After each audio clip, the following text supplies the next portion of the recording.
Welcome in. It is day 274, and you're speaking to the Meeples Champion. And today we're going over a two-player game. It was a game I had not even heard of before PAX East. And then I went in, day one, there was a huge amount of this game there, and it seemed to be going pretty fast. And when I was on day two and I was looking for something to pick up, made the determination, you know what? It's two-player only. Let's pick it up. Let's give it a try. Let's see what it is. It wasn't too expensive. It seemed to have a pretty good following. The game is called Beer and Bread. Now, the concept of the game is quite simple. You're both going to have a board set up that is the same side for each of you, and you basically have the setup of the resources where it is you are either going to be in the seeding season or in the dry season. And when you go in, depending on which season it is, it has a different amount of how many can be there. The very first season, you're bopping it up to these numbers. The dry season's lower, so if you have less than that amount, you put an extra. But if you have lower than that or more than that amount, you have to cut them out to get back down to that amount. You're going to go through this, and each round is going to be that you make sure all the seeds are out. You then each get 5 cards, and you have 6 rounds, alternating back and forth between 2 styles, between the regular season and the dry season. Now, in the regular, you get your 5 cards, and you can do one of 3 things. The top is, you place it, you get resources. The middle is, you're going to build the card. It costs resources, and you're going to place it face down in either your beer or your bread area, showing that you've made one. And your bottom is, you're going to place it under the board, showing that you are upgrading something on your board. When you upgrade, you immediately sweep everything out of your beer and bread stations to the side of the board. The reason that's important is you can only have one thing in each station at a time, and until you clear it, you can't make something else. And those are where you get your points. So you'll do this by doing 1 card, and then you alternate your hands. Then you do it again, alternate again. You go back and forth until you've done all 5 cards. When you're done, you then will go to do the next phase. You'll fill everything up. If you've put any cards under your board that give you some kind of advantages, maybe it says you get a bonus of a resource whenever you're in the seeding season or something like that, you do your bonuses, you pay attention to those, and then you do it again. But in the dry season, it's the exact same rules except for 2 changes. One is, you do not exchange hands. The 5 cards you draw are your cards. And your cards start by picking up all the cards you got resources from the turn before. They're the beginning of your hand, and then you draw up to 5 from there. Then, unlike the last season where it was only the exchanging, now you have your 5 that you've built up. You also put 3 cards to the side of the board. These 3 cards are exchangeable. So if you want to, you might go, I want to do one of the actions, or either I want to get the resources, I want to build the card, or I want to use the card for its upgrade. So I'm going to place this card in its place and slide this in front of me and use it for that ability right now, and that's my turn. So you'll do this just like the regular one. You'll get your 5 actions, and then at the end of it, you go back to the regular season. Those get discarded. Your hands, everything else get discarded. You start from scratch like the game is from scratch as far as it goes with your cards, and you do it again.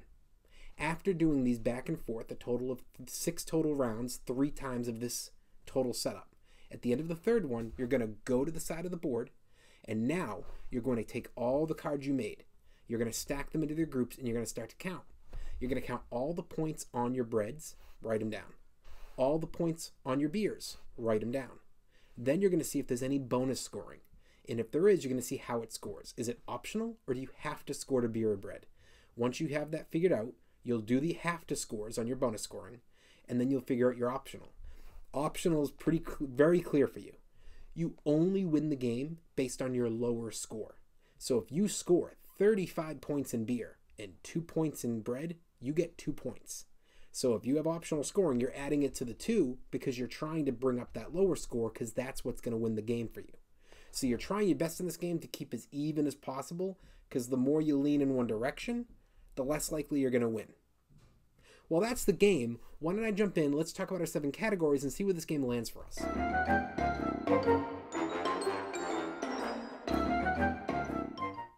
When it comes to the art, I really like the box. It's a nice little homely box. It grabs the eye. It did a fantastic job at the convention. People couldn't stop asking about it.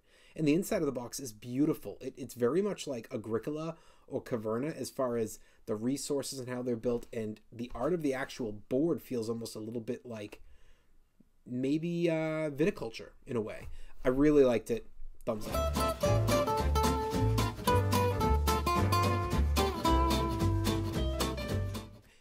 your components. I mean, all of your resources are really good wood. The deck is a top-notch cards. There's no complaints on these resources or anything. Thumbs up. Your price. It's a 2-player game, but it's only $35. It wasn't bad.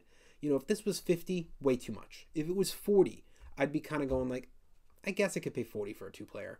But the fact that extra $5 comes off to get the $35, it's like just at the amount that I'd say is like absolute tops that I'm not really questioning the cost. At $40, I'm still paying it, but I'm questioning it a little bit. $35 is just outside of that range for me. It's a really good cost for this, and it's out there. It's available. It's in stores. This convention was packed with it. Thumbs up. Difficulty. It's not that difficult. My wife and I, we were a little confused at first. I think one game played so far, and I felt like we really knew what we were doing by the 3rd round, which makes sense because the 1st and the 2nd round are different, and then you repeat them. So I feel like the next game in we'd be much better. I think it might take a little practice to figure out the real strategies to the game, but as far as playing the game goes, I really felt that this was not difficult as far as I think a beginner can play. I think an experienced player will enjoy it.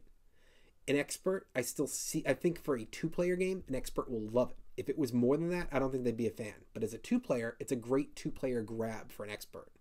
And for a kid, same idea. If it was for lots of kids, I'd say it's too much. But for only 2, it means either you can teach it as a parent to your kid and it should be great, or if somebody kind of knows what they're doing at 10, 11, I feel like 2 of them could play this and not get lost.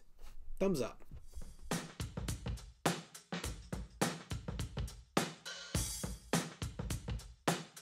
Replayability. Doesn't take long, 30 to 45 minutes. I want to say we played ours at about 45 on our first play, so 30 is probably realistic. I could play that 2 or 3 times in a row. I could play that multiple times in a year. I don't know if this game's going to get picked out of my collection way too often, but as a 2-player, it gets a massive upgrade because it's going to be one of those nights in with the wife, or I'm with a friend, or I'm with my sister, and it's an easy game to play. So, thumbs up on the replayability.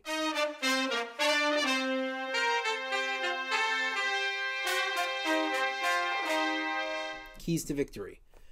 The keys to victory are very straightforward. You're after either your bread or your beer, and as you build one, you have to make sure to jump back to the other. So you're always trying to make sure you keep even. It can be tough because your resources have a big issue that when you overmake them, you only can store so many. You can make extra storage, but it's the luck of what you grab early on. But I think the game's pretty well balanced.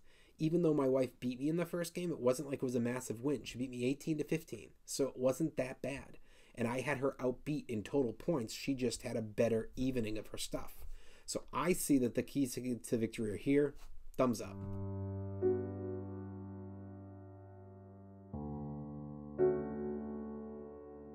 Is the game unique? If you build this game bigger and you make this 4 or 5 player, it's not unique. But as a 2-player only game, its play system is extremely unique. It feels like they grabbed from bits of all these other games I know, but then put it into a 2-player only style that I wasn't expecting. It's extremely something that's outside the box. I really enjoy what they went and did here. To me, unique. Overall, what do I think? I think it's a great game. I'm really happy I took a shot and bought it without having any idea what it was.